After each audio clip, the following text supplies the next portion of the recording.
À peine ouvert ce jour à la Cour constitutionnelle, le procès Matata Ponyo, cité dans l'affaire Bukanga Lonzo, est renvoyé au 8 novembre. Une décision de la Cour après avoir constaté l'absence des traducteurs pour l'une des parties en procès.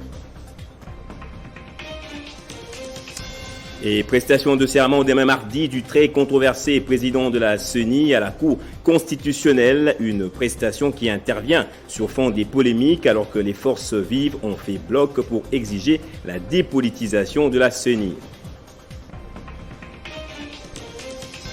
Et puis début ce lundi du dépôt des candidatures pour l'élection des gouverneurs et vice-gouverneurs des 13 provinces. Les dépôts se font dans chaque chef-lieu de province. Les clubs congolais ont fait piètre figure aux interclubs de la CAF Maniema Union et le tout-puissant Mazembe sont éliminés de la Ligue des Champions et reversés en la Coupe de Confédération où seul le Daring Club Motema Pembe avance bien après sa victoire face à l'AS Kigali en aller-retour.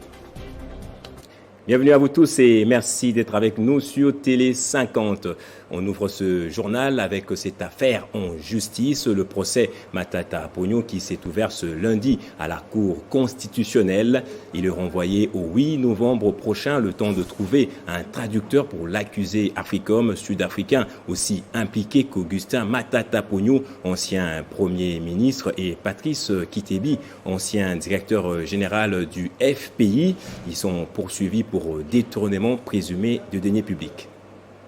C'est ce lundi 25 octobre 2021 que l'ancien Premier ministre de Joseph Kabila Kabange, Augustin Matata Ponyo, devra s'expliquer devant la Cour constitutionnelle sur le projet agro-industriel de Bukanga Lonzo, qui a coûté à l'État congolais plus de 285 millions de dollars américains.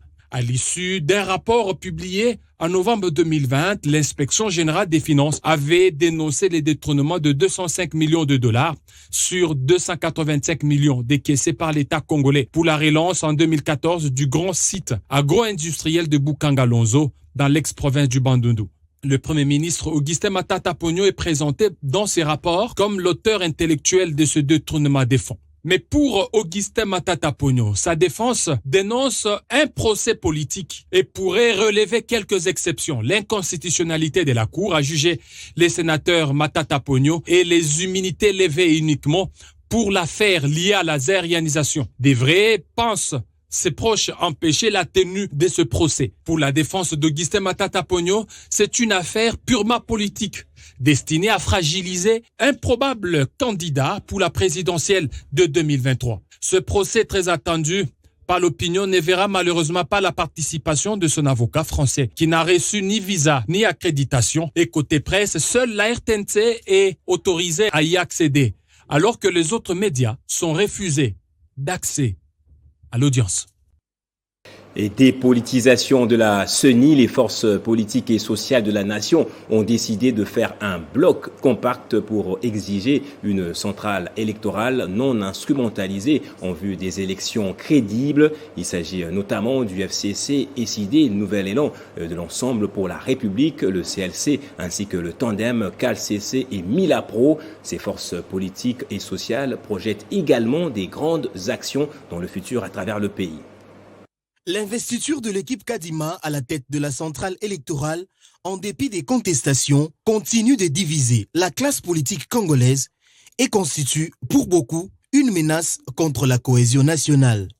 Certaines forces politiques et sociales, notamment le Front commun pour le Congo de Joseph Kabila, l'engagement pour la citoyenneté et le développement SID de Martin Fayoulou, Nouvel Élan d'Adolphe Mouzito, Ensemble pour la République de Moïse Katumbi, le Comité laïque des coordinations et le CALCC Milapro ont décidé de faire front pour obtenir le consensus sur la CENI et la loi électorale en vue de la tenue prochaine des élections libres, transparentes, apaisées et inclusives. Dans une déclaration commune publiée dimanche, ces forces politiques et sociales pensent que le consensus est la seule voie, gage de confiance, entre les parties prenantes au scrutin, dans l'intérêt supérieur de la nation et pour sauver les acquis de la démocratie malgré nos différences, décidons d'unir nos forces en vue d'obtenir par tous les moyens légaux l'adoption consensuelle d'une loi organique sur la CENI et la loi électorale pour l'organisation des élections crédibles, libres, transparentes, inclusives et apaisées, conformément à la Constitution. Fin de citation. Ces forces politiques et sociales annoncent également des grandes actions citoyennes à travers toute la République démocratique du Congo pour exiger une CENI dépolitisée et non instrumentalisée. Par ailleurs, le Front commun pour le Congo de Joseph Kabila et SIDE de Martin Fayoulou, Nouvel Élan d'Adolphe Muzitu, Ensemble pour la République de Moïse Katumbi et le CLC accusent le pouvoir actuel d'avoir fait le forcing en mettant en place une CENI à ses ordres en violation de la Constitution et des règles parlementaires, ont-ils dit dans cette déclaration. Au lendemain de l'entérinement des membres de l'équipe de la CENI par l'Assemblée nationale, l'ancien candidat à la présidentielle de 2018 avait appelé les forces politiques et sociales réellement acquises au changement à constituer un bloc patriotique pour dire non à une CENI politisée. Pour rappel, la nouvelle équipe de la CENI a été investie par le chef de l'État depuis la semaine dernière et va prêter serment ce mardi devant la Cour constitutionnelle. Et je le disais aussi dans le sommaire, les chefs-lieux des provinces concernées par l'élection des gouverneurs et vice-gouverneurs ont débuté à réceptionner les candidatures. La publication de la liste provisoire interviendra le 8 novembre avant sa confirmation le 19 novembre. L'élection proprement dite, elle, aura lieu le 3 décembre. Elles vont concerner les provinces ci-après, le Basuélé, Olomami, Ituri, Kasaï central, Kasaï oriental, Kinshasa, Congo central, Kwango, Lomami, Maïndombe, Maniema, Mongala, Tanganyika ainsi que la province de la Chopo. Et dans le sud Kivu, des déplacements des populations ont été signalés à Fizi. Selon le dernier décompte, plus de 7800 déplacés ont été enregistrés ce lundi 25 octobre dans la région des Bibo-Koboko et ses environs suite aux affrontements entre deux groupes rebelles. Une information livrée par le Bureau de coordination des Nations Unies des Affaires humaines. Le rapport de OCHA indique que 6 villages seraient incendiés. Il s'agit des Mangungu 1 et 2, Bibokoboko Centre, Mugore 1 et 2, Kavumu, Bivumu, Magaya et Kisombe. Après des affrontements entre deux groupes rebelles qui ont coûté la vie à des civils. Selon le même rapport, ces groupes armés auraient pris à leur passage des bétails. Ces affrontements ont commencé depuis le 12 octobre et opposent les Maïmaï et les Ngumino Tuigwanebo, deux groupes armés qui se disputent des territoires depuis plusieurs années déjà. Certaines personnes se sont dirigées vers Lusenda, d'autres vers Baraka. Plus de 3000 personnes sont arrivées à Baraka et ont trouvé refuge auprès des familles d'accueil et des églises. Dans les localités voisines, on note plus de 4200 personnes. Parmi les déplacés figurent les personnes souffrant d'un handicap, les femmes, les enfants et les personnes âgées. Une situation humanitaire dégradante qui a poussé OCHA à alerter sur les besoins de la population qui manque d'eau potable, les infrastructures, la nourriture et les soins médicaux. Des familles entières sont sans abri et se trouvent à Baraka et sur l'axe de Lueba. Et en Afrique, c'est la débandade actuellement au Soudan après le coup d'État. Le nouvel homme fort du pays, le général Abdel Fattah al-Burhan, qui dirige le Conseil de souveraineté, a décrété la dissolution de l'instance de transition et du gouvernement. Les responsables du bloc civil au sein du Conseil de transition, eux, appellent à la désobéissance. Khartoum se réveille sous fond de crise ce lundi matin. Des hommes armés non identifiés arrête plusieurs dirigeants soudanais, notamment le Premier ministre et les membres civils du Conseil de souveraineté qui chapeautent la transition dans ces pays. Ceci après des semaines de tensions entre les autorités des transitions civiles et militaires. D'après plusieurs sources à Khartoum, les informations officielles restent évasives, la communication avec les autorités étant rendue impossible par la coupure d'Internet et des réseaux téléphoniques. Des manifestants rivaux pro-civils et pro-militaires sont en cours à Khartoum. Des centaines de manifestants proches aux militaires armés des bâtons couraient en direction du palais présidentiel où se trouvent les sit-ins de soutien du pouvoir militaire en place depuis plus d'une semaine. Ce dernier célébrait le succès des militaires et la mise en place de ce qu'ils disent être un gouvernement des hommes en uniforme. Des manifestants pro-gouvernement sont eux aussi descendus dans les rues de Khartoum à l'appel du Premier ministre Abdallah Hamdok pour protester contre les arrestations. Ces événements interviennent 2 jours seulement après qu'une faction soudanaise appelant à un transfert du pouvoir vers un régime civil a mis en garde contre un coup d'État lors d'une conférence de presse. Et le procès de l'assassinat de Thomas Sankara reprend à Ouagadougou, à peine ouvert le 11 octobre. Le procès sur l'assassinat de l'ancien président du Burkina Faso et ses compagnons reprend ce lundi 25 octobre.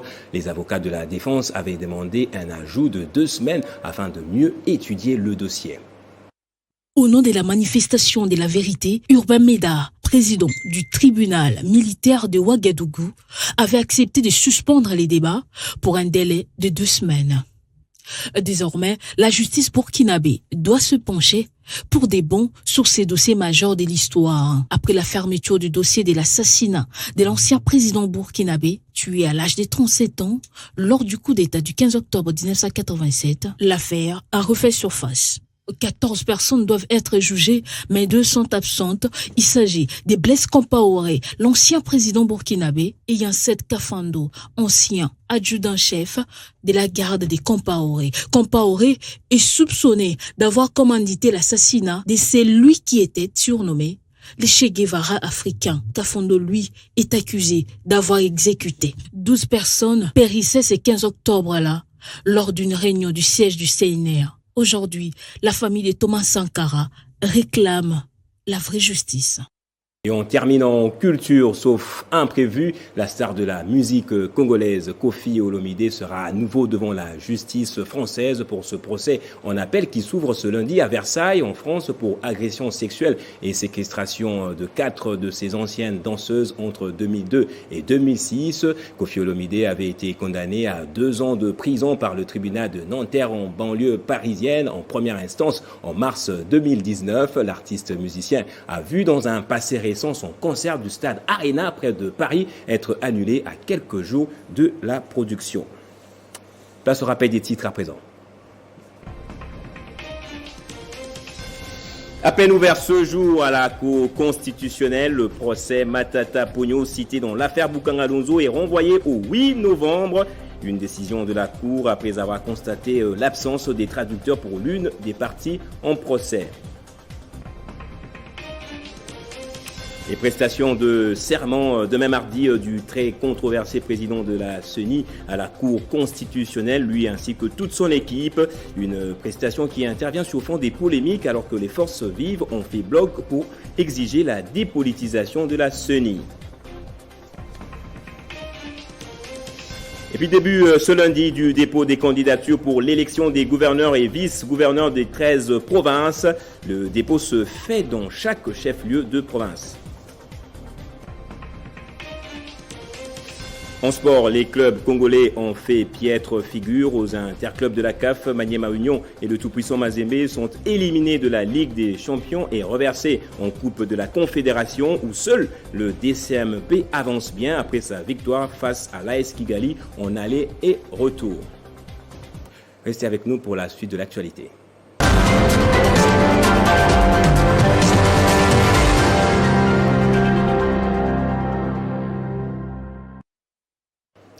La suite, c'est avec la revue de presse, une présentation pour le début de semaine signée Bédrine Kenge qui fait déjà son entrée de l'autre côté du studio. Bonjour et bienvenue à vous Bédrine. Bonjour Gaëtan et merci. Premier sujet, ouvrons le tour d'horizon de la presse paru ce lundi avec les différentes réactions après l'investiture du bureau Kadima par le chef de l'État. Naturellement, Gaëtan devrait s'attendre dans la mesure où son entérinement par le bureau de l'Assemblée nationale le week-end dernier était déjà au cœur des débats. L'investiture de nouveaux animateurs de la CENI par le président de la République, Félix Tshisekedi, ne cesse de faire couler encre et salive.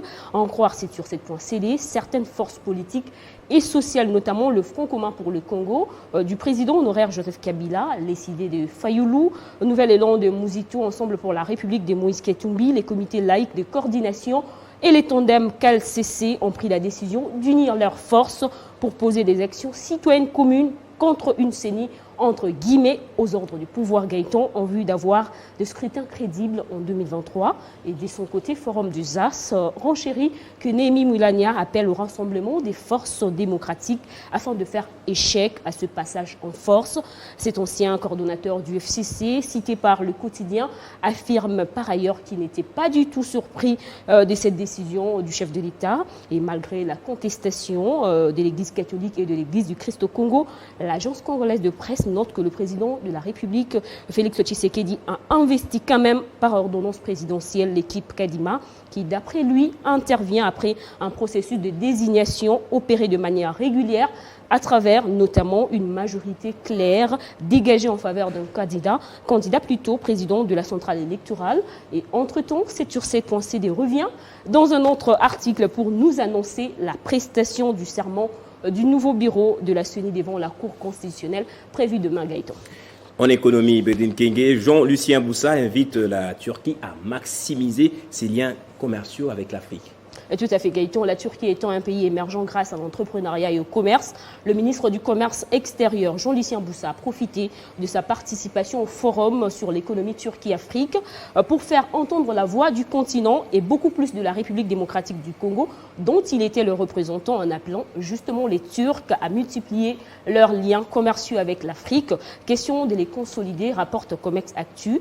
Et selon ses bimensuels d'information générale, en économiste aguerri, le ministre du Commerce extérieur a tenu quand même un discours sans langue de bois avec des termes clairs comme les nez au milieu du visage. Toujours dans ce secteur, Comex Actu s'est intéressé aussi à l'évaluation du nouveau comité de gestion de l'Office congolais du contrôle.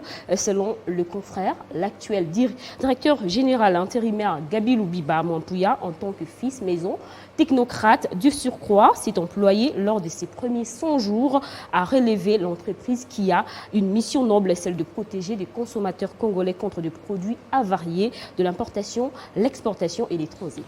Et puis cet autre sujet qui est plutôt une question, Bédrine, le projet du coup d'État au Soudan en train de se concrétiser. En tout cas, c'était un projet, maintenant c'est déjà concrétisé parce que le coup d'État n'était pas encore annoncé, mais les décors étaient déjà plantés. En lisant justement les titres de 20minutes.fr qui a écrit « Le Soudan dénonce un coup d'État après l'arrestation des dirigeants à leur domicile par des hommes armés. » D'après ces sites, c'est l'association des professionnels, l'un des fers de lance de la révolte dans ce pays qui a contribué justement à écarter Omar El-Béchir du pouvoir en 2019, qui conscientise les Soudanais à la désobéissance face à un putsch. Et pour sa part, BFM parle d'un coup d'État en cours au Soudan après l'arrestation du gouvernement civil par les hommes en uniforme. Les confrères révèlent aussi que la nation est désormais placée sous une chape de plomb avec ses ministres interpellés et émenés dans un lieu inconnu. Comme d'habitude, les États-Unis et l'Europe sont inquiets de cette situation.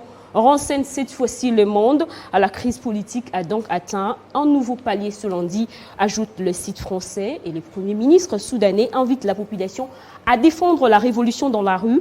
D'un site à un autre, Euronews rapporte que ce putsch intervient après 2 semaines de tensions entre les civils et militaires au pouvoir depuis les départs de l'ancien président du Soudan. Voilà, Télé 50 suit de très près cette situation et nos téléspectateurs seront informés à temps réel. Et on termine avec ce sujet qui va peut-être nous changer d'esprit sur la grève des enseignants des écoles conventionnées catholiques.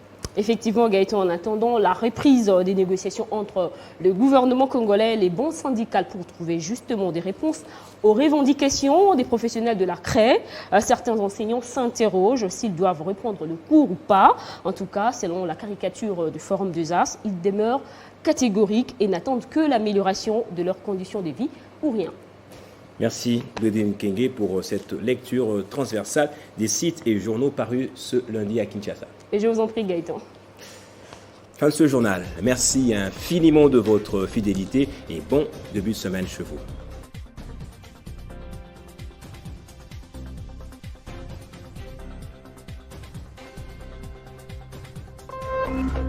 Téléchargez les infos Télé 50 sur www.télé50.cd.